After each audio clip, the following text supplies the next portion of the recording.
ಲೇ ಮಂಜ, ನಿನ್ಗೂ ಅಲ್ಲಿ ರಸ್ನ ಹಾಕಿಕ್ಕಿದ್ದೀನಿ, ಹೋಗ್ ತಗೋ ಹೋಗು. ಚೆಲ್ಲೋಯ್ತಾ?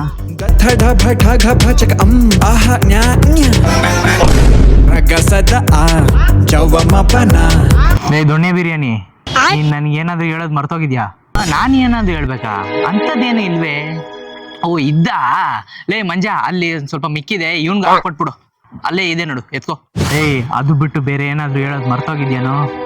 ನಿಜ ಹೇಳ್ಬಿಡು. ಅದೇನೋ ನಿಮ್ಮ ಮಮ್ಮಿಗೆ ಗೃಹಲಕ್ಷ್ಮಿದು ಅದು ಡ್ರಾಪ್ ಆಗ್ಬಿಡ್ತು, ಮತ್ತೆ ಅಪ್ಲೈ ಮಾಡಬೇಕು, ಎಲ್ಲೋ ಹೋಗ್ಬೇಕು ಅಂತ ಅಂದೆಲ್ಲ. ಸೊ ನೀನು ಕರ್ಕೊಂಡೋಗು, ಏನು ಕೆಲಸ ಇಲ್ಲ. ಅದು ನಮ್ಮ ಮೈಕಲ್ನ ಎಲ್ಲ ಕರ್ಕೊಂಡು ನಾನು ಥಿಯೇಟ್ರಿಗೆ ಹೋಗ್ತಾ ಇದ್ದೀನಿ, ನೀನು ಹೋಗ್ಬಾ. ನಾನು ಕೊನೆ ಸಲ ಕೇಳ್ತಾ ಇದ್ದೀನಿ, ಇನ್ನೂ ಏನಾದರೂ ಹೇಳೋದು ಮರ್ತೋಗಿದ್ಯಾ? ಇವಾಗಲೇ ಹೇಳ್ಬಿಡು. ಸದ್ಯಕ್ಕೆ ಏನು ಹೇಳ್ಬೇಕಂತ ಹೊಂಟಿದ್ದೀನಿ ಅಂದರೆ, ಕೂದಲು ತುಂಬ ಜಾಸ್ತಿ ಬಂದ್ಬಿಟ್ಟಿದೆ, ನೋಡೋಕ್ಕಂತೂ ಆಯ್ತಾ ಇಲ್ಲ. ಹೋಗಿ ಕಟಿಂಗ್ ಮಾಡಿಸ್ಕೊಂಡು ಬಂದ್ಬಿಡು. ನಾವೆಲ್ಲ ಸೇರಿ ಪಿಕ್ಚರ್ಗೆ ಹೋಗಿ ಬರ್ತೀವಿ, ಆಮೇಲೆ ಮಾತಾಡೋಣ. ಈ ನನ್ನ ಮಗನಿಗೆ ಒಂದಲ್ಲ ಒಂದಿನ ಎತ್ತೀನಿ. ಕರ್ದ, ನಾನು ಮದರ್ ಪ್ರಾಮಿಸ್ ಪಿಕ್ಚರ್ ನೋಡಿ ಬರ್ತೀನಿ, ಆಮೇಲೆ ಬಂದು ಮಾತಾಡೋಣ. ಮದರ್ ಪ್ರಾಮಿಸ್ ಪಿಕ್ಚರ್ಗೆ ಹೋಗ್ತಿದ್ದೀರಾ?